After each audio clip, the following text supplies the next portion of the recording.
Welcome to Woo English, where we teach English through captivating stories from history. In today's episode, we explore the life of Socrates, his quest for truth, his courageous stand during his trial, and the lasting impact he's had on Western thought. Our goal is to help you improve your English skills while enjoying fascinating stories like this one. If you're enjoying the journey, don't forget to like, share, and leave a comment, and subscribe for more engaging content. Let's get started. Chapter 1. The Early Years of Socrates. In the bustling, sunlit city of Athens, around the year 470 BC, a child was born. His name was Socrates. The streets of Athens were alive with energy, merchants selling their goods, children playing in the alleys, and philosophers debating in the public squares. But Socrates, he was different. While other children ran and shouted, he often sat quietly, his eyes full of curiosity, watching the world around him. From a young age, Socrates was fascinated by people, by their thoughts, their actions, their beliefs. He wondered why people did the things they did, why they believed what they believed. This curiosity would become the driving force of his life, guiding him on a path that would change the world forever. Socrates' father, Sophroniscus, was a stonemason. He worked with his hands, shaping the rough stone into beautiful, strong structures. Socrates often watched his father at work, amazed at how a simple piece of rock could be transformed into something magnificent. From his father, Socrates learned the value of hard work, precision, and patience. But unlike his father, Socrates wasn't interested in shaping stones. He wanted to shape ideas. His mother, Phanerette, was a midwife. She had the special task of helping women bring new life into the world. Socrates was deeply influenced by his mother's work. He admired how she assisted in the birth of something as miraculous as a child. This idea of helping to bring something into existence stayed with Socrates, but instead of bringing children into the world, he wanted to help people bring new thoughts and ideas to life. As Socrates grew older, his curiosity grew with him. He began to explore the city of Athens, not just with his feet, but with his mind. He would walk through the marketplace, through the temples, and along the narrow streets, talking to everyone he met. He spoke to merchants, soldiers, craftsmen, and even the beggars on the street. Socrates had a burning desire to understand the world. But more than that, he wanted to understand the human soul. His questions were endless. He asked people about their lives, their work, their beliefs. Why do you do what you do? He would ask. What makes something good or bad? What is the right way to live? These questions might seem simple, but they were powerful. And they often left people thinking deeply, sometimes even confused. Socrates' quest for understanding wasn't just about gathering information. He wasn't satisfied with just knowing the facts. He wanted to dig deeper, to find the truth that lay beneath the surface. He believed that everyone had their own wisdom, but sometimes people didn't even realize it themselves. Socrates saw it as his mission to help others discover their own inner wisdom. In those days, Athens was a city full of learning and culture. There were many great thinkers, poets, politicians, and philosophers, each with their own ideas about the world. Socrates admired these men, but he was also skeptical. He noticed that many of them spoke with great confidence, but when he asked them simple questions, their answers were often unclear, or they would contradict themselves. Socrates began to wonder, could it be that these wise men were not as wise as they seemed? This realization was the beginning of something new. Socrates started to see that true wisdom wasn't about having all the answers. It was about recognizing how much you didn't know. This idea became the heart of Socrates' philosophy. He didn't claim to have the answers. Instead, he saw himself as a guide, someone who could help others find their own truth. But Socrates' way of thinking wasn't always appreciated. His constant questioning made some people uncomfortable. They didn't like being challenged, especially by someone who didn't claim to have all the answers. Some began to see Socrates as a troublemaker, a man who disrupted the peace of Athens with his relentless questions. Yet, Socrates remained true to his path. He believed deeply in the importance of questioning, of never accepting things at face value. He believed that this was the only way to find real wisdom, to live a life that was truly meaningful. As he continued to grow and learn, Socrates developed his own way of teaching. He didn't lecture or give long speeches. Instead, he engaged people in conversation, asking them questions that made them think deeply. This method of teaching, which would later be known as the Socratic method, was not about giving people the answers. It was about helping them find the answers for themselves. Socrates' questions were like seeds. He planted them in the minds of those he spoke to, and over time, these seeds grew into new ideas, new ways of thinking. His conversations weren't always easy. Sometimes they were challenging, even uncomfortable. But Socrates believed that this discomfort was necessary. It was a sign that people were beginning to think in new ways, to see the world differently. Despite his growing reputation, Socrates remained humble. He didn't see himself as a great teacher or a wise man. He saw himself as someone who was still learning, still searching for the truth. And he believed that everyone, no matter who they were, could join him on this journey of discovery. But this journey was not without its challenges. As Socrates continued to question the people of Athens, he made enemies. Some saw his questioning as a threat, especially those in positions of power. They didn't like being challenged, and they didn't want others to start questioning them either. Socrates' relentless pursuit of truth began to stir up tensions in the city. Yet, even in the face of growing opposition, Socrates did not back down. He believed that what he was doing was important, not just for himself, but for the entire city of Athens.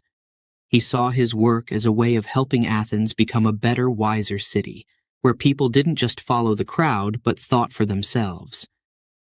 Socrates' early years were just the beginning of a life dedicated to the pursuit of wisdom.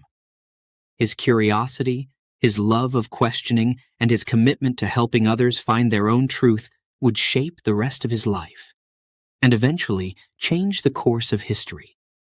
As the years went by, Socrates would face many challenges. He would make powerful friends, and even more powerful enemies. But through it all, he would remain true to his philosophy, to his belief in the power of questioning and the search for truth. Chapter 2. The Search for Wisdom. Socrates believed that wisdom was the greatest treasure one could possess. To him, wisdom was more valuable than gold, more precious than the finest jewels. But where could it be found? This question became Socrates' lifelong quest. He sought to uncover the true nature of wisdom, but the journey would be filled with surprising discoveries. In the lively city of Athens, there were many who claimed to be wise. Poets, politicians, craftsmen. They all spoke with great confidence about their knowledge. They believed they understood the world, and many others believed them too. Socrates, however, wasn't convinced. He wanted to know for himself if these men were truly wise, or if their wisdom was just an illusion.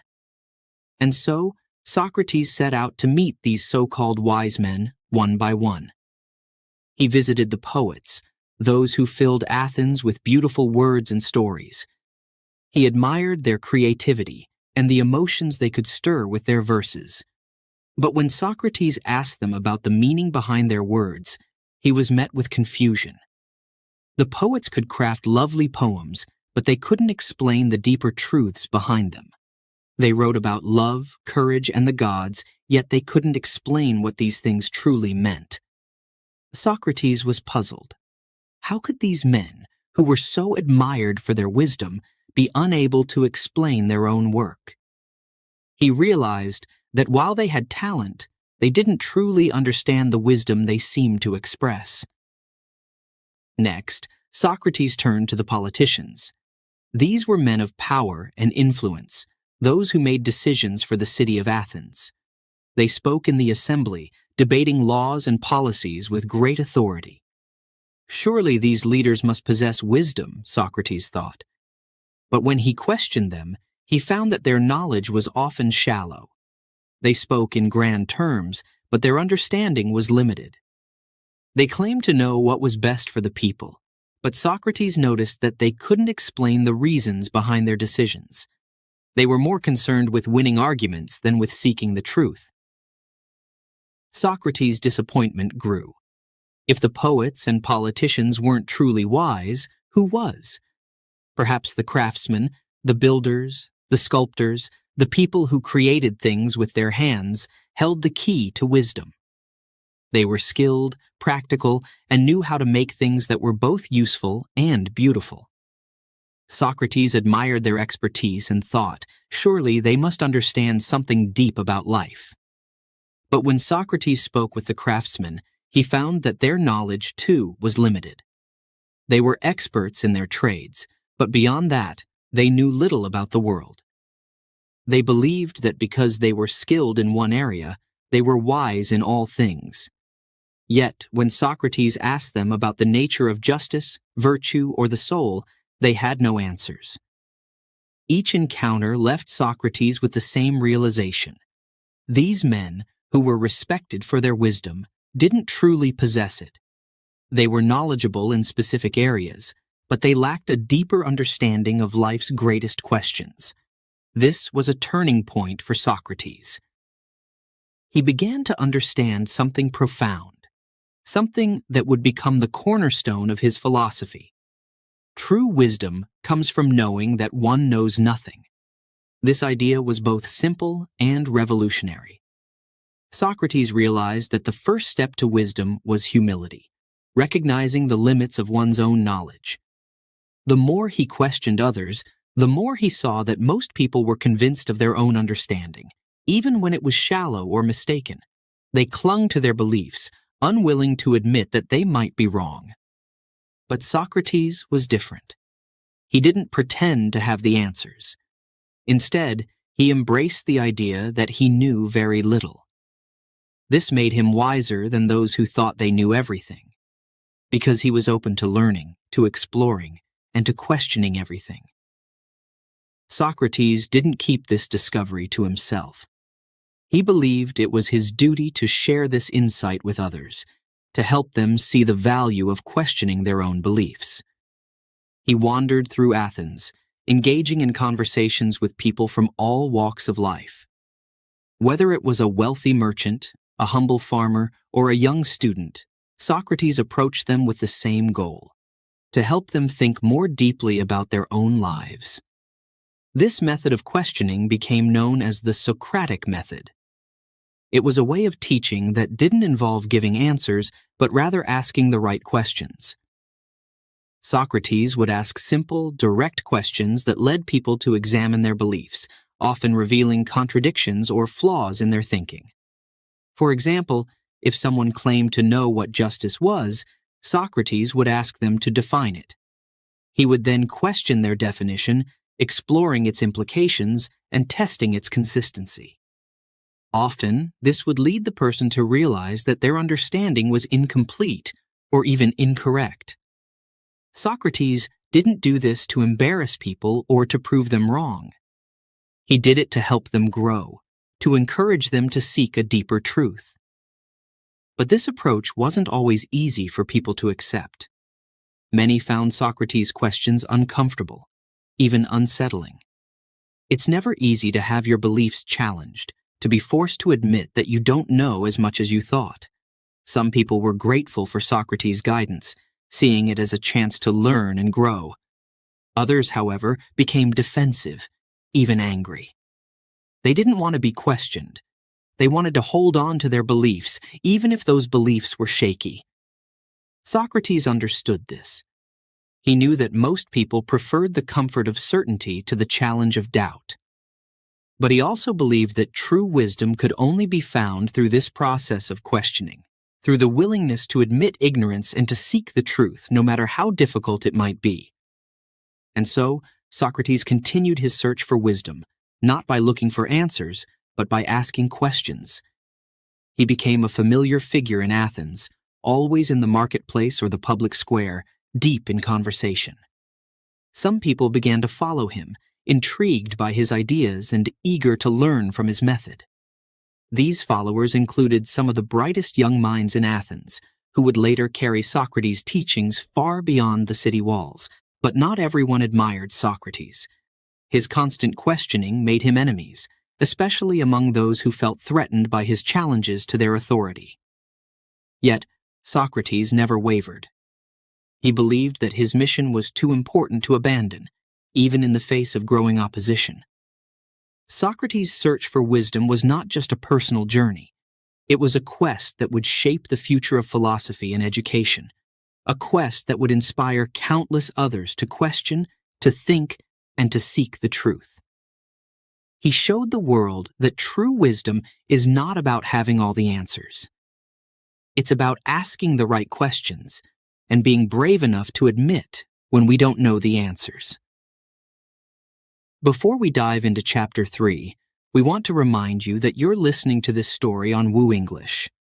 If you're enjoying this journey into the life of Socrates, don't forget to share it with your friends. Your comments and likes mean a lot to us, so please take a moment to let us know what you think. Now let's continue with Chapter 3. Chapter 3. Friends and Followers. As Socrates' fame grew in Athens, so did the number of his followers. Word spread through the city about the man who asked questions that no one else dared to ask. Questions that made people think deeply about their lives and beliefs. Young men from all over Athens, eager to learn, began to gather around Socrates. They were drawn to his wisdom, his courage, and his unique way of teaching. Among these followers were two young men who would become famous in their own right, Plato and Xenophon. Plato was a bright and passionate student, deeply influenced by Socrates' ideas. He would later become one of history's greatest philosophers, writing many dialogues that captured the essence of Socrates' teachings. Xenophon, on the other hand, was more practical and military-minded. He admired Socrates greatly and would go on to write about his life and character, preserving the memory of his beloved teacher. Socrates' method of teaching was unlike anything his followers had experienced before. He didn't give long lectures or preach from a position of authority. Instead, he engaged his students in conversation, in dialogue. He believed that true learning came not from being told what to think, but from discovering the truth for oneself. He would gather his followers in the marketplace, in the streets, or wherever they could find a quiet spot, and he would begin to ask questions. These questions were simple, but they went straight to the heart of the matter. What is justice? He might ask. Or, what does it mean to live a good life? The students would offer their answers, and Socrates would listen carefully. Then he would ask more questions, gently probing, challenging their assumptions, and pushing them to think more deeply. This method of questioning, known as the Socratic method, was powerful. It made his students reflect on their beliefs, examine their reasoning, and consider different perspectives. Sometimes they found that their original answers were incomplete or even flawed. But Socrates didn't criticize or judge them for this. Instead, he encouraged them to keep questioning, to keep seeking the truth. Socrates believed that only by questioning could one find true wisdom. He often compared himself to a midwife, helping others give birth to their own ideas. Just as his mother, Phanerette, had brought new life into the world, Socrates saw his role as helping others bring new thoughts and understandings into existence. He didn't see himself as a teacher in the traditional sense. He saw himself as a guide, leading others on their journey toward wisdom. But while Socrates' followers admired and respected him, not everyone in Athens felt the same way. His constant questioning made some people uncomfortable, especially those in power. The politicians and leaders of Athens were used to being respected and obeyed. They didn't like being challenged, especially by a man who didn't hold any official position or authority. To them, Socrates was a troublemaker. He disrupted the peace of the city with his relentless questions, making people doubt their leaders and question the status quo. The powerful men of Athens began to see Socrates as a threat, a man who was turning the youth against them, leading them to challenge the very foundations of Athenian society. But Socrates was not afraid.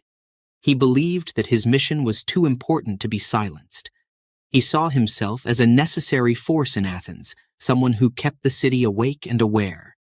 He often compared himself to a gadfly, the small insect that buzzes around and bites, keeping the horse from falling asleep. Just as the gadfly keeps the horse alert, Socrates believed his questioning kept Athens from becoming complacent, from accepting things without question. However, this made him many enemies. People began to whisper about Socrates, spreading rumors and lies. They said he was corrupting the youth, leading them away from the gods and the traditions that had kept Athens strong. They accused him of being an atheist, a man who didn't respect the gods of the city. These accusations were serious, and they began to tarnish Socrates' reputation. Despite this growing opposition, Socrates continued his work. He wasn't interested in wealth or power. He didn't care about fame or fortune. All he wanted was to help others find the truth. He believed that a life without questioning was not worth living, and he lived this belief every day, even as the threats against him grew. His followers, especially Plato and Xenophon, were deeply affected by Socrates' courage. They saw a man who was willing to stand up for his beliefs, no matter the cost. They admired his commitment to the truth, even when it put him at odds with the most powerful people in Athens. Socrates became a model for them, someone who showed that true wisdom wasn't about knowing all the answers. It was about asking the right questions. But the tension in Athens continued to rise. The more Socrates questioned, the more enemies he made. His followers could see that danger was coming, that the powerful men of Athens wouldn't tolerate his challenges forever. They worried for him, but Socrates remained calm. He knew that his work was important, and he wasn't about to stop, no matter the consequences. Socrates' influence on his followers was profound. Plato, in particular, was inspired to continue the work of his teacher. After Socrates' death, Plato would go on to establish the Academy, one of the first institutions of higher learning in the Western world. There, he would teach the next generation of thinkers, passing on the lessons he had learned from Socrates. Xenophon, too, would honor his teacher's memory by writing about his life and teachings. Through these writings, the wisdom of Socrates would be preserved for future generations, allowing his ideas to live on long after his death. Socrates' life was a testament to the power of questioning, to the importance of seeking the truth, even when it's difficult, even when it's dangerous. His teachings would go on to shape Western thought in profound ways, influencing philosophers, leaders, and thinkers for centuries to come. Chapter 4. The Oracle of Delphi. One day, something extraordinary happened, something that would change the course of Socrates' life forever. It all began with a visit to the Oracle of Delphi, a sacred place where people from all over Greece went to seek advice from the gods. The oracle was believed to speak for Apollo, the god of prophecy, and her words were taken very seriously. People came to her with their deepest questions, hoping to receive guidance that would help them make important decisions. Socrates had a close friend named Chaerephon, a man who admired Socrates greatly. Chaerephon was curious about his friend's wisdom. After all, Socrates was known throughout Athens for his deep thinking and relentless questioning. But Chaerephon wanted to know something more, something that only the gods could answer. So, Chaerephon traveled to Delphi and asked the oracle a simple yet profound question.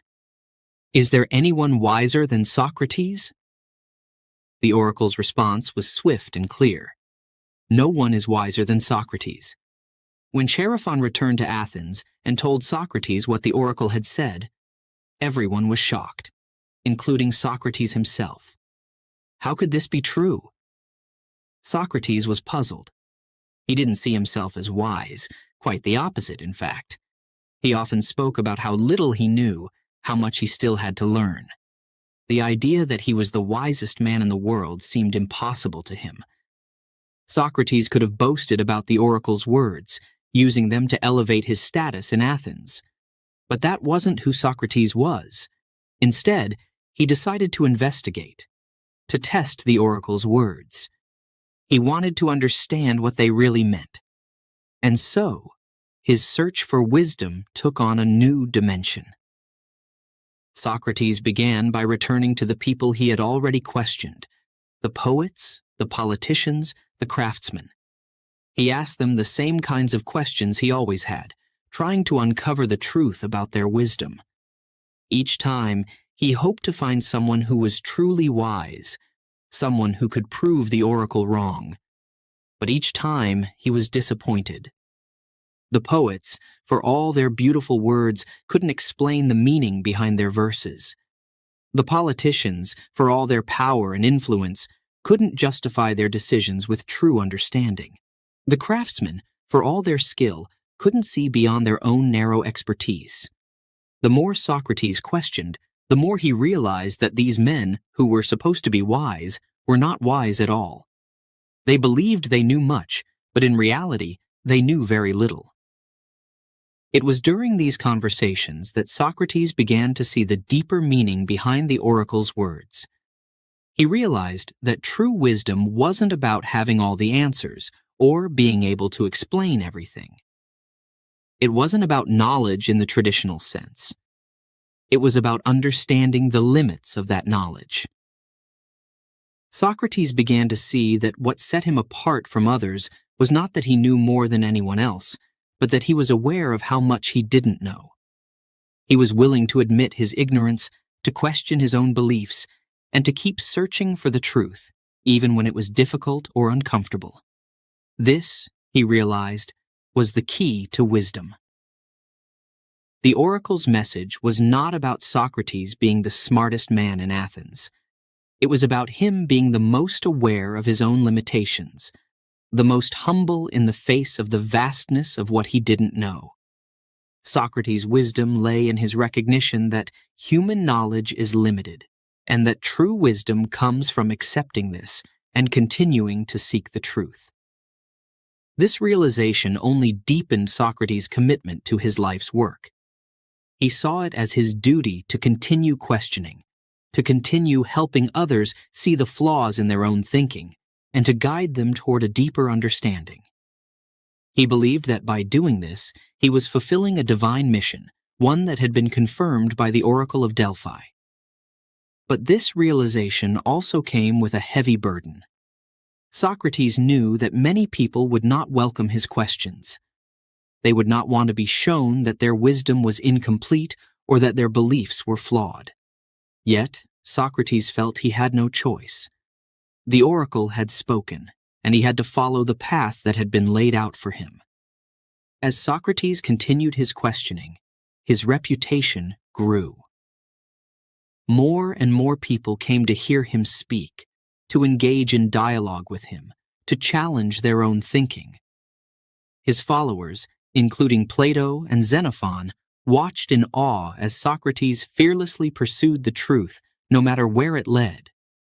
They saw in him a man who was committed to something greater than himself, a man who was driven by a deep sense of duty to the truth. But not everyone was pleased with Socrates' mission. The more he questioned, the more enemies he made. Those in power especially began to see him as a threat. They didn't like being challenged. They didn't like the way Socrates made them. And others questioned the very foundations of their beliefs and their authority. Despite this growing opposition, Socrates remained steadfast. He believed that the pursuit of wisdom was worth any price, even if it meant making powerful enemies. He saw his work as a service to Athens, a way of helping the city grow wiser and stronger. He was like a doctor, diagnosing the city's ills and offering a cure, even if the medicine was bitter. Socrates' understanding of the oracle's words gave him a sense of purpose that was unshakable. He knew that he might face serious consequences for his actions, but he was prepared to accept them. His commitment to the truth was stronger than his fear of what might happen to him. And so, Socrates continued on his path, questioning, challenging, and seeking wisdom. He knew that he was not truly the wisest man in Athens in the traditional sense, but he understood that his awareness of his own ignorance made him wiser than those who believed they knew it all. The oracle of Delphi's message had given Socrates a new clarity and determination. He saw that his role in Athens was not just to question others, but to help them see the importance of questioning themselves. He wanted to help people realize that true wisdom comes not from knowing everything, but from understanding how much there is still to learn. As Socrates walked through the streets of Athens, engaging in dialogue with everyone he met, he carried with him the words of the oracle. They were a reminder of the path he had chosen and of the mission he was destined to fulfill. But Socrates knew that this path would not be easy. The opposition against him was growing stronger, and the threats to his life were becoming more real. Yet he was determined to continue, to follow the path of wisdom, no matter where it led, even if it led to his ultimate fate. Chapter 5. The Growing Tension. As Socrates' influence in Athens grew, so did the number of his enemies. His reputation as a relentless questioner, a man who challenged the very foundations of belief, spread throughout the city. But with this fame came suspicion and fear. Many in Athens began to whisper that Socrates was dangerous, that his ideas were corrupting the minds of the youth and undermining the traditions that held the city together. The accusations against Socrates began to grow louder. People said he was spreading doubt about the gods, the very deities that Athens revered and worshipped. In a city where religion and tradition were deeply intertwined with daily life, these were serious charges. To question the gods was to question the city's very identity, and that was something many Athenians could not accept. Socrates, however, was not afraid. He believed deeply in what he was doing. For him, the pursuit of truth was not just a personal mission, it was a public duty. He saw Athens as a city that prided itself on wisdom and learning, and he believed that his work was essential for the well-being of the city. He wanted to make Athens a better, wiser place, where people didn't just follow tradition blindly, but thought deeply about the world and their place in it. But this mission put him at odds with the powerful, the wealthy, and the self-righteous. Socrates wasn't afraid to challenge those in positions of authority. He questioned politicians who were used to having their words accepted without doubt. He challenged the wealthy who believed that their money and status gave them wisdom. And he confronted the self-righteous who were certain that their way of life was the only correct one. In doing so, Socrates made many enemies. These were not just ordinary citizens, but influential people who held power in Athens. They didn't like being questioned, especially not by someone like Socrates, who didn't hold any official position and who seemed to care little for wealth or status. To them, Socrates was a threat, a man who was stirring up trouble and making people question the very structures that kept society stable. The tension in the city began to rise. People who once admired Socrates' wisdom now started to view him with suspicion. They wondered if he was leading Athens down a dangerous path, one where tradition and the gods were no longer respected. Rumors began to spread, fueled by those who wanted to see Socrates silenced. But Socrates remained calm. He knew that the path he had chosen was not an easy one. He understood that by questioning the powerful, he was putting himself in danger. but he believed that the pursuit of truth was worth any price, even if that price was his own life. Socrates often spoke about how important it was to live a virtuous life, a life guided by reason and the pursuit of truth. For him, this was more important than anything else, even more important than life itself. He believed that if he stopped questioning, if he stopped challenging the people of Athens to think more deeply, he would be betraying his own principles. And that was something he could never do. Despite the growing tension, Socrates continued his work. He walked the streets of Athens, engaged in dialogue with anyone who would listen. He questioned, he probed, he challenged. He didn't do this to make people uncomfortable or to stir up trouble. He did it because he believed that this was the only way for people to grow, to become wiser, to live better lives. But the more Socrates questioned, the more enemies he made. Some of the most powerful men in Athens began to see him not just as a nuisance, but as a real threat to their power. They started to talk about how dangerous Socrates was, how he was corrupting the youth with his strange ideas, how he was leading people away from the gods. These accusations were serious. In Athens, religion was a central part of life, and to be accused of disrespecting the gods was a grave offense. Socrates knew this, but he refused to stop. He believed that questioning the nature of the gods and the beliefs that people held about them was not an act of disrespect. It was a way of seeking deeper understanding, of finding a truth that was more than just tradition.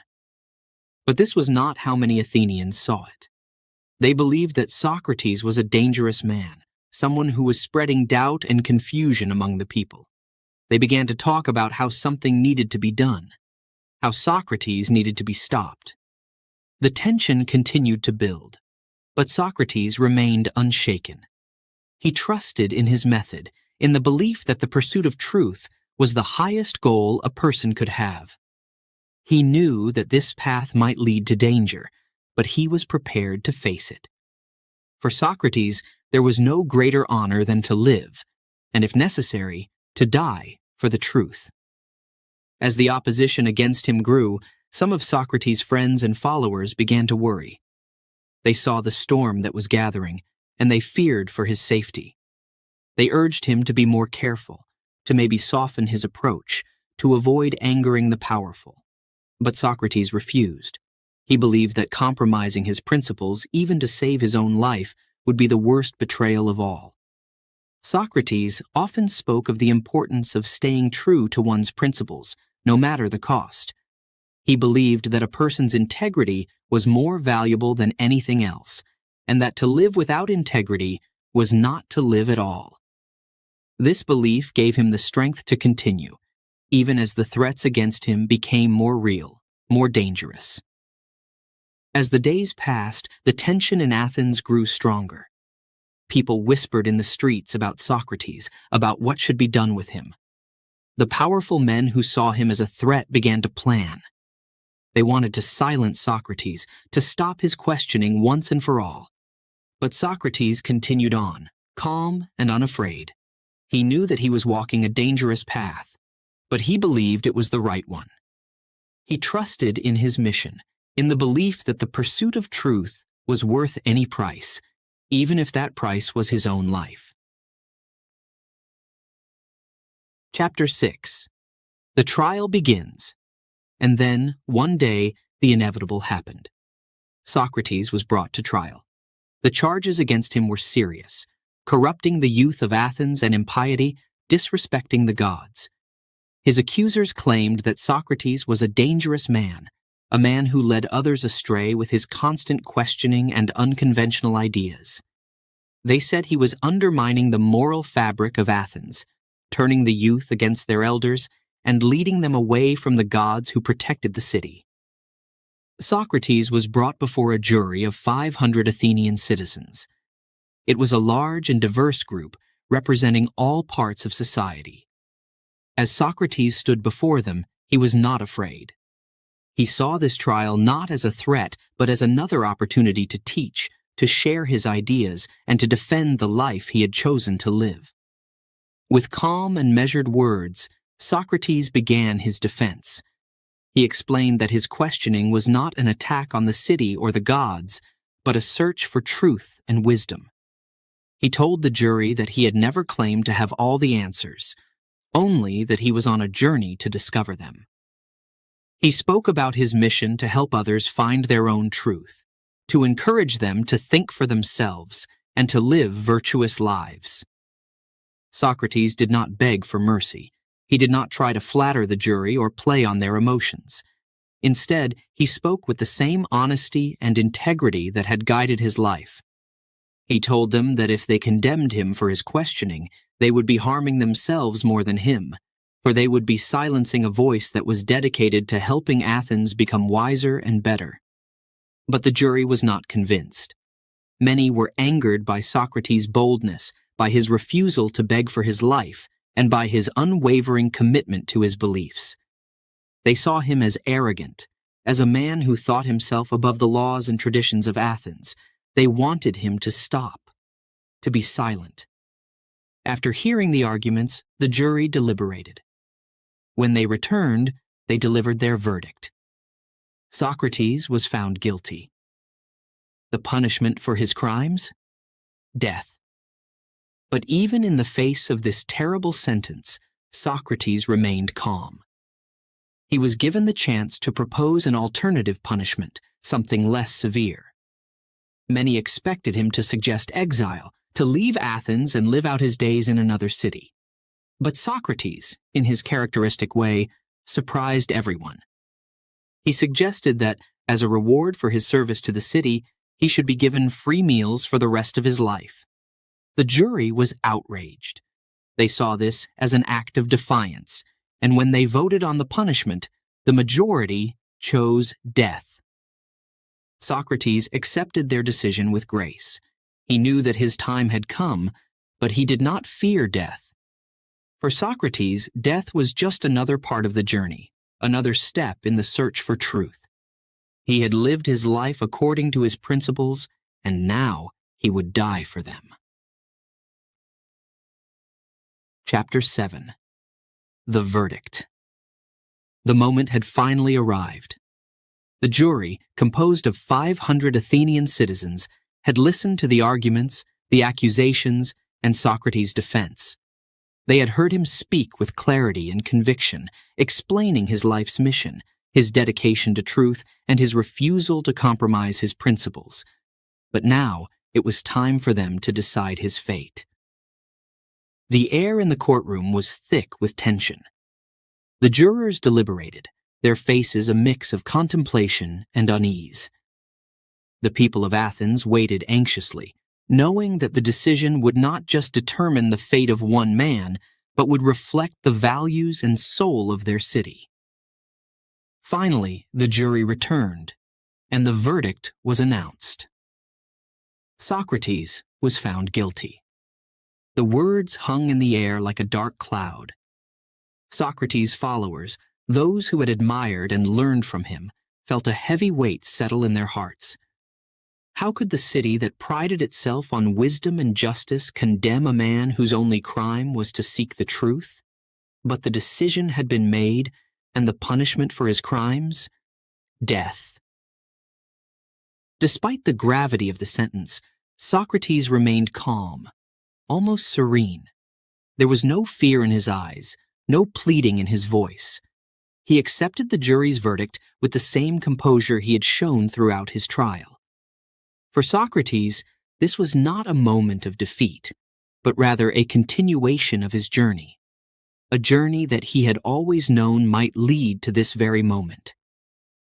After the verdict was read, Socrates was given the opportunity to propose an alternative punishment, something less severe than death. Many in the courtroom expected him to suggest exile, to leave Athens and live out the rest of his days in another city. This was the usual course for someone in his position, and it would have been an easy way for him to avoid the ultimate penalty. But Socrates was not like other men. Instead of suggesting exile, he proposed something shocking, something that left the courtroom in stunned silence. Socrates calmly suggested that, as a reward for his service to the city, He should be given free meals for the rest of his life. The room erupted in disbelief. How could he, a man condemned by the city, suggest that he be treated like a hero, like an Olympic champion?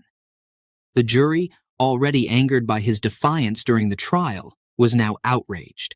They saw this proposal not as a serious suggestion, but as an act of mockery, a challenge to their authority and the gravity of the situation. For Socrates, however, this was not mockery. It was a statement of his belief in the value of his work. He genuinely believed that what he had done for Athens was a service, that by questioning and challenging the people, he had helped them become wiser, more thoughtful citizens. In his eyes, he had dedicated his life to the betterment of the city, and that was worth something, perhaps even more than what was usually given to those who won athletic contests. But the jury didn't see it that way. They felt insulted, their pride wounded by Socrates' suggestion. When it came time to vote on his punishment, the majority chose death. Socrates accepted this decision with the same unwavering calm that had defined his entire life. He did not plead for mercy, nor did he express regret. Instead, he spoke to the jury one last time, his voice steady, his words measured. He told them that he was not afraid of death. To fear death, he said, would be to claim knowledge that no one possessed. After all, who among them knew what came after death? Who could say with certainty that death was something to be feared? For all they knew, death could be a blessing, a release from the trials of life, a journey to a place where true wisdom could be found. Socrates reminded the jury that his entire life had been devoted to the search for truth, and that this search would continue, even in death. He believed that the soul was immortal, and that in death he would finally be free to continue his questioning without the constraints of the physical world. To him, death was not an end, but a beginning, a new chapter in his pursuit of wisdom. As he spoke, some members of the jury and the audience were moved by his words. They saw in Socrates a man who was truly unafraid, a man who lived according to his principles and who would die for them. But others remained unmoved, their hearts hardened by the belief that Socrates was a dangerous influence, someone who needed to be silenced for the good of the city. Socrates knew that his fate was sealed, but he was at peace with it. He had lived a life of integrity, and he was ready to face whatever came next. He thanked the jury for listening to him, even if they disagreed with him, and he expressed no bitterness or anger toward those who had condemned him. In his final moments before leaving the courtroom, Socrates spoke directly to his followers and friends. He encouraged them to continue seeking the truth, to question everything, and to live lives of virtue and integrity. He told them that his death should not be seen as a tragedy, but as a natural conclusion to the life he had chosen to live. He urged them to carry on his work, to keep the spirit of questioning alive in Athens and beyond. As he was led away, Socrates' friends and followers were filled with a mix of sorrow and admiration. They knew that they were witnessing the end of an era, the loss of a man who had changed their lives and the way they thought about the world. But they also knew that Socrates' ideas would not die with him. They would live on in the hearts and minds of those who had learned from him, and in the generations that would follow. Socrates' verdict was not just a verdict on one man. It was a reflection of the tensions and fears that gripped Athens at that time. The city was changing, and Socrates had been a catalyst for that change. His questioning had challenged the status quo, and in the end, it had cost him his life. But Socrates had always known that the pursuit of truth came with risks, and he had been willing to accept those risks in order to stay true to himself. As Socrates walked away from the courtroom, his head held high, he left behind a legacy that would resonate through the ages. His life, his philosophy, and his unwavering commitment to the truth would continue to inspire countless others to ask the most important questions of all. What is the good life? How should we live? Chapter 8. The Last Days. The days following Socrates' trial were heavy with the weight of finality. Athens, once the vibrant city where Socrates had walked and talked with its people, now felt like a place of shadows and silence. Socrates had been sentenced to death, and there was no turning back. Yet, even in the face of this grim reality, Socrates remained unshaken. Socrates spent his last days in a small, dimly lit prison cell. The stone walls were cold and bare, a stark contrast to the life he had lived filled with vibrant discussions and deep thinking. But Socrates did not despair. He knew that this was where his journey would end, and he accepted it with grace. His friends and followers came to visit him often. They crowded into the small cell, their faces etched with worry and sorrow. Among them were his most devoted students, Plato, Crito, and others who had been deeply influenced by his teachings. They could not bear the thought of losing their beloved teacher, and they pleaded with him to escape. "Socrates, we can get you out of here," Crito whispered urgently one evening, leaning close to his mentor. "We have the means to bribe the guards. You could flee Athens, live in exile, and continue your work in another city. You don't have to die." But Socrates, calm and unwavering, gently shook his head. "My dear Crito," he replied, "I have lived my entire life according to my principles. How can I abandon them now, at the very end? It is not just the laws of Athens that I must obey, but the moral laws that guide my soul." His words were simple, yet they carried the weight of a lifetime of thought and conviction. Socrates believed that to escape would be to betray everything he stood for. He had always taught that one must live a virtuous life, a life in accordance with reason and justice. To flee would be to act out of fear, to place his own life above the laws and the community he had always served. "But the laws have condemned you unjustly," Crito insisted, his voice filled with emotion. "They do not deserve your obedience." Socrates smiled gently, his eyes filled with a deep, calm understanding. "If I were to break the laws now, what would that teach? That it is acceptable to disobey the law whenever it is inconvenient or when we believe it is wrong? No, my friend. Even if the law is flawed, we must respect it. For if we do not, what hope is there for the city? The law must be above personal interest." His friends were deeply moved by his words. They saw in Socrates a man who was not just wise, but who lived his wisdom every day, even now, when it would be so easy to act out of fear or anger. Socrates was teaching them with his actions, showing them the true meaning of integrity.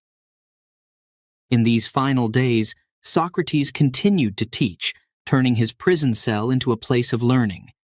He spoke about the nature of the soul, the possibility of an afterlife, and the importance of living a life of virtue. His voice was calm and steady, even as the shadows of death crept closer. "Do not fear death," he told his friends, "for death is simply a change, a transition. The soul is immortal, and it may be that in death we will find a greater truth, a deeper wisdom than we could ever discover in this life." Socrates spoke of death as a natural part of life, something not to be feared, but to be accepted with dignity. He believed that the soul would continue on its journey after death, seeking the truth in a way that was not possible in the physical world. This belief gave him comfort, and he shared it with his friends to ease their sorrow. His courage and wisdom in these final moments deeply affected everyone in the room. They saw a man who was truly at peace with himself, who had lived a life of purpose, and who was now facing death with the same calm resolve that had guided him throughout his life. One evening, as the day of his execution drew near, Socrates spoke to his followers about the importance of living a virtuous life. "A life without examination is not worth living," he said, his voice filled with the passion that had inspired so many. "We must always question, always seek the truth. We must strive to live in a way that honors our soul, our community, and the truth itself." His followers listened intently, their hearts heavy with the knowledge that these were some of the last words they would ever hear from their teacher. Yet, even in their sorrow, they found inspiration in his words. Socrates was showing them how to live and how to die with grace, wisdom, and unwavering commitment to one's principles. As the night grew late, the conversations in the small cell began to quiet. Socrates' friends sat in silence, absorbing the depth of what they had heard. They knew that they were witnessing something extraordinary, a man who was facing the end of his life with absolute integrity, who was teaching them not just through words, but through his actions. The day of Socrates' execution arrived, and with it, a somber stillness settled over the city. His friends and followers gathered one last time in the prison cell, their hearts heavy with grief. The cup of hemlock poison was brought to Socrates, the final act in a tragic drama that had played out over the last few weeks. But Socrates, as always, remained calm. He took the cup in his hands, his movements steady and deliberate. He looked at his friends, his expression filled with warmth and reassurance. "Do not weep for me," he said softly, "for I go to meet whatever awaits me with a clear conscience, knowing that I have lived my life as I believed was right." With those words, Socrates drank the hemlock, his hand steady, his resolve unbroken. His friends watched in sorrow as the poison began to take effect, but Socrates remained at peace. He lay down, his body slowly succumbing to the poison, but his mind as sharp and clear as ever. As his breathing slowed, Socrates spoke his final words, a simple request that his friends fulfill a debt he had left unpaid. It was a small, mundane detail, but it was a reminder of Socrates' deep commitment to living a life of responsibility and integrity, even in the face of death. And then, he was gone. The room was silent, the air heavy with the loss of a great soul. But in that silence, there was also a sense of peace, a recognition that Socrates had lived and died according to the principles he had always held dear. Socrates' death marked the end of a life dedicated to the pursuit of truth, but it was also the beginning of a legacy that would echo through the ages. His teachings, his courage, and his unwavering commitment to his principles would continue to inspire generations of thinkers, philosophers, and ordinary people seeking to live a life of meaning and virtue. Chapter 9. The Hemlock. The moment that everyone had dreaded was finally here. The sun hung low in the sky, casting long shadows across the prison cell where Socrates sat, surrounded by his closest friends and followers. The room was filled with a heavy silence, broken only by the occasional sob or sniffle from those who loved him dearly. They knew that this would be their last moments with their beloved teacher. The guard entered the room, holding a simple wooden cup filled with a deadly potion, hemlock, the poison that would end Socrates' life.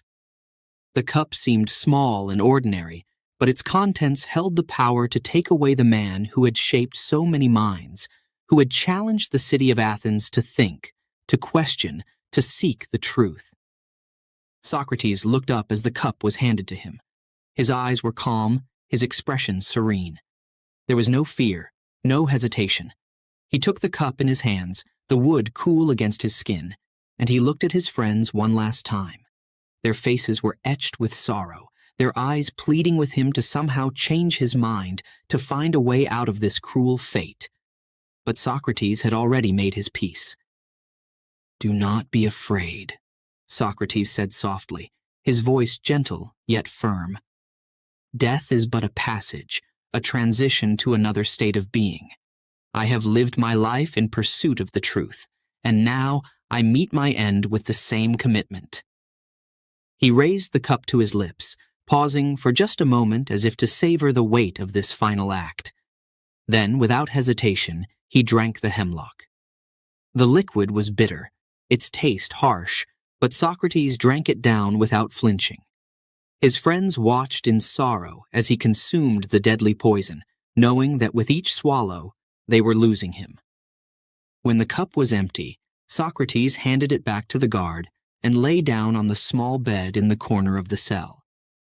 His movements were slow, deliberate, as though he was preparing himself for sleep rather than death. His friends gathered around him, their hearts breaking, but Socrates remained composed. The poison began to work its way through his body, starting with his legs. He felt a cold numbness creeping up from his feet, spreading slowly but steadily. But even as the poison took hold, Socrates continued to speak, his voice steady, his words clear. "Remember," he said, "that death is not to be feared. It is simply a part of life, a natural process that we all must face. I go now to a place where perhaps greater wisdom awaits, where the soul can continue its journey in search of truth." His friends wept quietly, their tears falling like rain onto the cold stone floor. They knew that they were witnessing something extraordinary, an act of profound courage, of unwavering commitment to one's beliefs.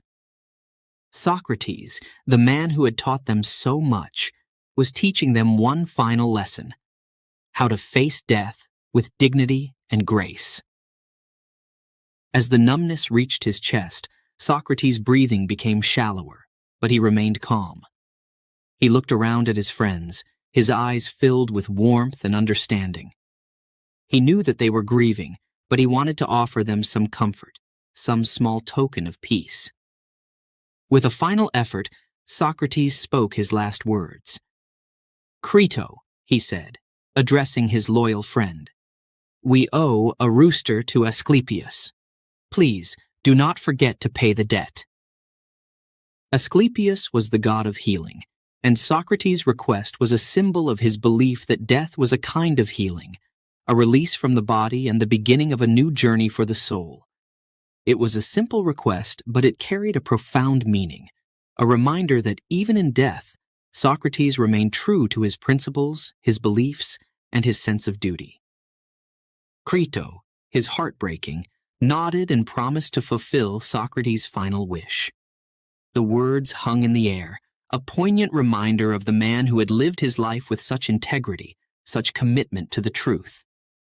And then, with those final words, Socrates closed his eyes. The poison had done its work, and his body began to shut down. But there was no struggle, no fear, only a peaceful acceptance of what was to come. His breathing slowed, becoming softer and softer until finally it stopped altogether. The room was silent, the air thick with grief and reverence. Socrates' friends and followers stood around him, their hearts heavy with the loss of the man who had been their teacher, their guide, their friend. Athens had lost one of its greatest minds, one of its most courageous souls. But even in death, Socrates' influence would not fade. The lessons he had taught, the questions he had asked, the challenges he had posed, they would live on in the hearts and minds of those who had known him, and in the generations that would follow. As the sun set over Athens that evening, the city was left to grapple with the loss of one of its most extraordinary citizens. Socrates' death was a moment of profound sorrow, but it was also a moment of profound significance.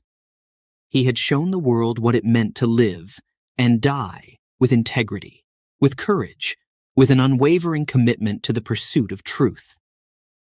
And so, Socrates passed from this life to whatever lay beyond, leaving behind a legacy that would shape the course of Western thought for centuries to come. His death was not an end, but a beginning of a new chapter in the story of philosophy, of wisdom, of the eternal quest for understanding. As his friends left the prison that night, their hearts heavy with grief, they knew that they had witnessed something remarkable. Socrates was gone, but his spirit, his teachings, and his unwavering commitment to the truth would continue to inspire and guide them for the rest of their lives. Chapter 10. The Legacy.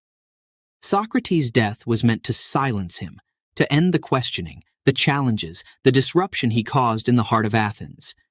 But instead, it did the opposite.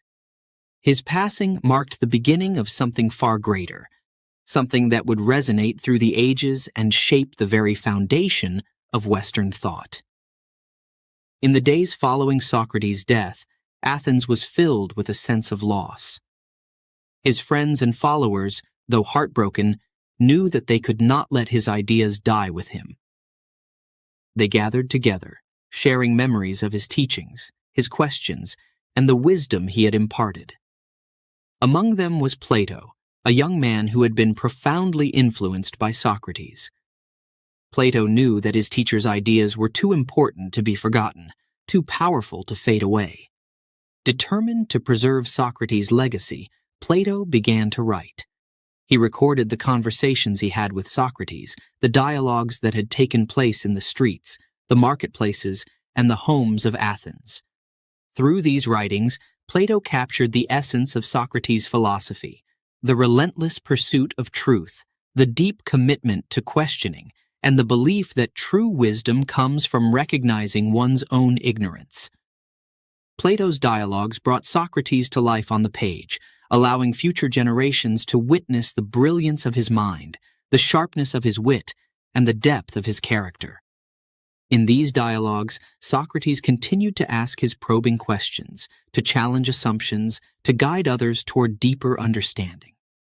Plato's work ensured that Socrates' voice would never be silenced, that his ideas would continue to inspire and provoke thought long after his death. One of the most enduring contributions of Socrates was his method of questioning, now known as the Socratic method. This approach, which involved asking a series of questions to help someone arrive at a deeper understanding, became a foundational tool in education, law, and philosophy. The Socratic method was not just about finding answers. It was about exploring the complexity of ideas, uncovering contradictions, and pushing the boundaries of knowledge. In classrooms around the world, teachers use the Socratic method to engage students in critical thinking. Instead of simply giving answers, they ask questions, encouraging students to think for themselves, to explore different perspectives, and to develop their own understanding. This method has been instrumental in shaping the way we learn, fostering a spirit of inquiry and a commitment to the pursuit of truth. But Socrates' influence extends far beyond the classroom. His ideas have shaped the way we think about justice, ethics, and the nature of knowledge itself. His belief that wisdom comes from recognizing one's own ignorance has inspired countless philosophers, thinkers, and leaders throughout history. Socrates taught us that true wisdom is not about having all the answers, but about being open to learning, questioning, and growing. In the field of law, the Socratic method is used to train lawyers to think critically and to examine the strengths and weaknesses of an argument. By asking probing questions, lawyers are taught to anticipate counterarguments, to consider different angles, and to develop a deeper understanding of the law. This method, rooted in Socrates' approach to dialogue, has become a cornerstone of legal education, shaping the way justice is pursued in courtrooms around the world. Socrates' influence can also be seen in the development of democratic societies. His belief in the importance of questioning authority, of challenging the status quo, has inspired movements for justice and equality throughout history. Socrates taught us that it is not only our right, but our duty to question those in power, to seek the truth, and to hold leaders accountable for their actions. This spirit of inquiry and resistance to tyranny has played a crucial role in the development of democratic principles and the protection of human rights. Although Socrates never wrote a single word, his influence is felt even today, in every classroom, in every debate, and in every search for truth. His ideas have become a part of the fabric of Western thought, woven into the very way we think about the world and our place in it. Socrates' legacy is not just about the ideas he shared, but about the way he lived his life. He showed us that it is possible to live with integrity, to stand by one's principles, even in the face of great opposition.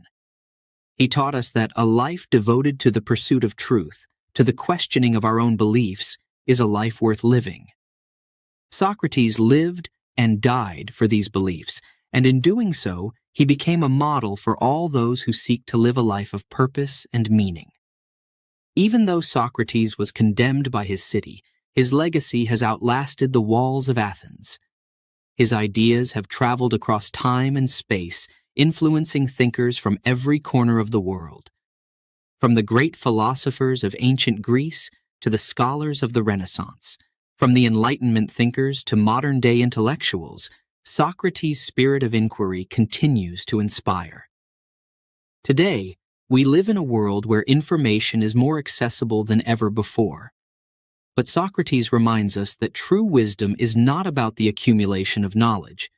It's about understanding our own limitations, questioning what we think we know, and being open to new ideas. His teachings encourage us to look beyond the surface, to dig deeper, and to never stop asking questions. Socrates' legacy is a testament to the power of ideas. It shows us that even in the face of death, ideas can endure, grow, and change the world. Socrates may have been just one man, but his influence has been profound. His commitment to the pursuit of truth, his willingness to question everything, and his unwavering belief in the importance of living a virtuous life have left an indelible mark on history. As we reflect on the life and legacy of Socrates, we are reminded of the importance of courage, integrity, and the relentless pursuit of wisdom.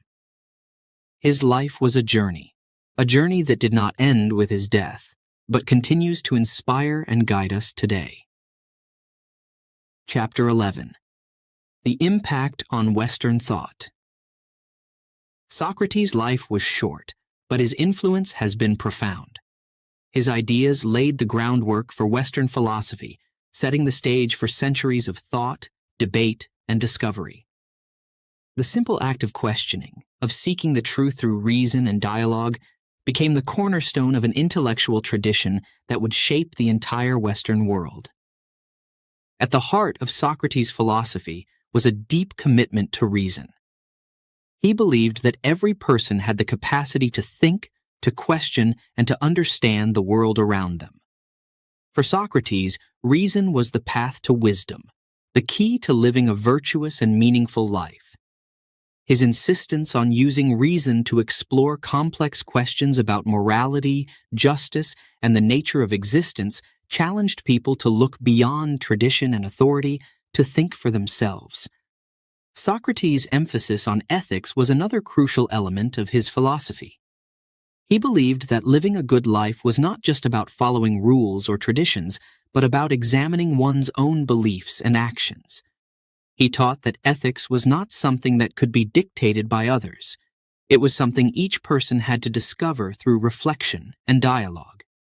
This idea, that we must all take responsibility for our own moral choices, was revolutionary and has had a lasting impact on how we think about ethics today. But perhaps the most powerful aspect of Socrates' legacy is his method of questioning, known as the Socratic method.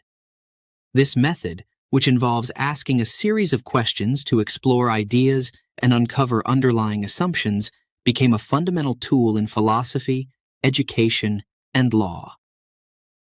Socrates showed that through dialogue and critical thinking, we can arrive at deeper truths, that by challenging our own beliefs and those of others, we can move closer to understanding the complexities of the world. Socrates didn't just influence his immediate followers. His ideas became the foundation for the entire Western intellectual tradition. His most famous student, Plato, carried Socrates' teachings forward, preserving them in his written dialogues. Plato's work, in turn, influenced another great philosopher, Aristotle, who expanded on these ideas and developed them into comprehensive systems of thought that would shape philosophy, science, and politics for centuries. In ethics, Socrates' belief that virtue is tied to knowledge, that to know the good is to do the good, was a starting point for countless philosophical debates. Plato and Aristotle, each in their way, built on this foundation, exploring the nature of virtue, happiness, and the good life.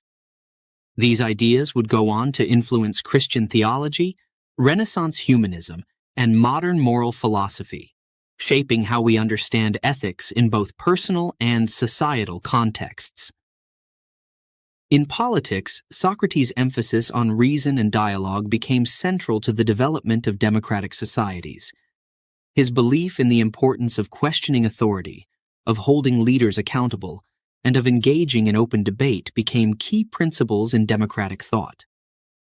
The idea that a society should be built on reasoned debate, where every voice has the opportunity to be heard, can be traced back to the dialogues Socrates initiated on the streets of Athens. The impact of Socrates' ideas can be seen in the development of the scientific method as well. His insistence on questioning, on not taking things at face value, laid the groundwork for a way of thinking that would lead to the scientific revolution. The process of forming hypotheses, testing them through experimentation, and questioning the results is deeply rooted in the Socratic tradition of inquiry.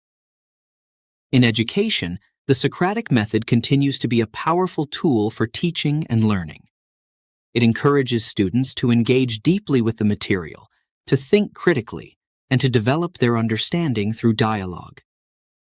In classrooms around the world, teachers use this method to help students explore complex ideas, to challenge their assumptions, and to grow intellectually. The Socratic method fosters a spirit of inquiry that is essential for lifelong learning. Socrates' influence extends to the realm of law as well. In legal education, the Socratic method is used to train lawyers to think critically about the law, to examine cases from multiple perspectives, and to develop strong, reasoned arguments. This method of teaching helps future lawyers understand that the law is not just a set of rules, but a living system that requires constant examination and interpretation. But Socrates' legacy is not just about the methods and ideas he introduced. It's also about the example he set with his life and death. Socrates' willingness to stand up for his beliefs, even in the face of great opposition, serves as a powerful reminder of the importance of integrity and courage. He showed that a life devoted to the pursuit of truth is a life worth living, even if it means making great sacrifices. Socrates' trial and execution were tragic, but they also highlighted the dangers of suppressing free thought and open debate. His death became a symbol of the struggle between truth and power, between the individual's right to question and the state's desire for control. This struggle has played out many times throughout history, and Socrates' example continues to inspire those who fight for freedom of thought and expression. In modern times, Socrates' ideas about reason, ethics, and the pursuit of truth continue to resonate. His philosophy has influenced thinkers from diverse fields, philosophers, scientists, educators, and political leaders, each drawing on his ideas to address the challenges of their time. The principles that Socrates championed have become foundational to the way we think about knowledge, justice, and human rights.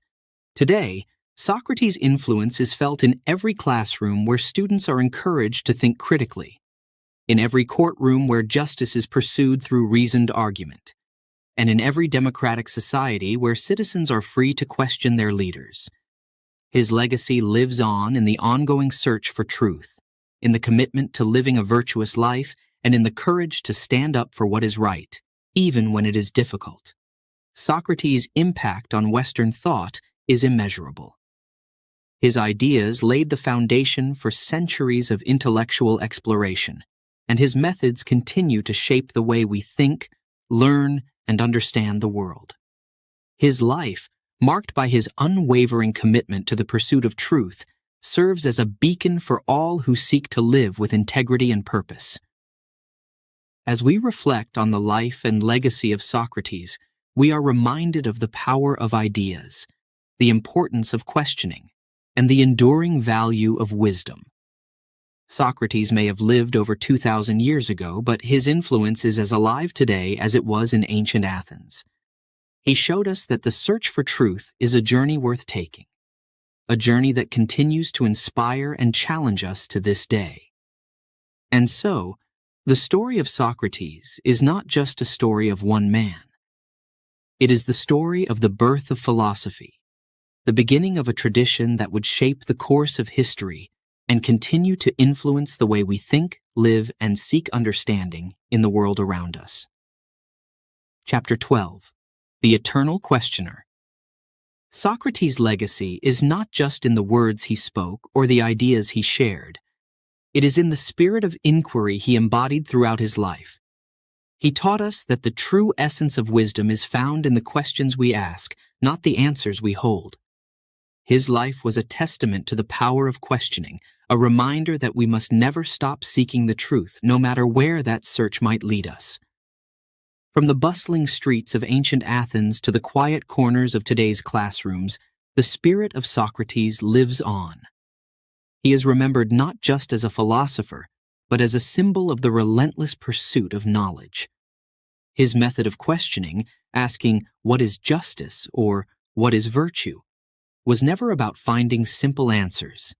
Instead, it was about pushing deeper, challenging assumptions, and refusing to settle for easy solutions. Socrates believed that life's greatest questions about morality, purpose, and the nature of existence could not be answered once and for all. Instead, they required continuous exploration, a journey of the mind that never truly ends. He taught that the most important thing we can do is to keep questioning, to never be satisfied with the surface, and to always strive for a deeper understanding of ourselves and the world around us. But Socrates' legacy is more than just a method of thinking. It's a way of living. His life challenges us to look within, to question our own beliefs, and to examine the principles that guide our actions. He showed us that wisdom is not about knowing all the answers, but about being aware of our own ignorance, recognizing that there is always more to learn, more to discover. In every age, Socrates' story has found new relevance. In times of turmoil and uncertainty, his example reminds us of the importance of staying true to our principles, even when the world around us is changing. His courage in the face of opposition, his willingness to stand up for what he believed in, even at the cost of his life, serves as a powerful reminder of the value of integrity. Socrates' story is a timeless one, a story of wisdom, courage, and the enduring power of the human mind. It is a story that resonates across centuries, inspiring countless generations to think more deeply, to question more boldly, and to seek the truth with all their hearts. The questions he posed to Athens long ago still echo today, as relevant now as they were then. What is the good life? How should we live? These are the questions that Socrates left us with, questions that have no simple answers. They are the questions that drive philosophy, the questions that challenge us to examine our lives, our values, and our society. Socrates believed that a life without questioning was not worth living, and his life was a testament to that belief. Socrates' approach to life teaches us that the journey is more important than the destination. The answers, as he knew, are not found in what we already know, but in our endless journey to discover. It is in the process of questioning, of seeking, of challenging our own understanding that we grow and learn. Socrates showed us that wisdom is not a final state to be achieved, but a continuous pursuit, one that requires humility, courage, and a deep love of truth.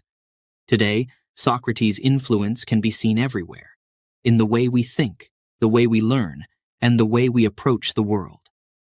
His spirit of inquiry has become a part of our intellectual heritage, shaping the way we explore ideas and solve problems.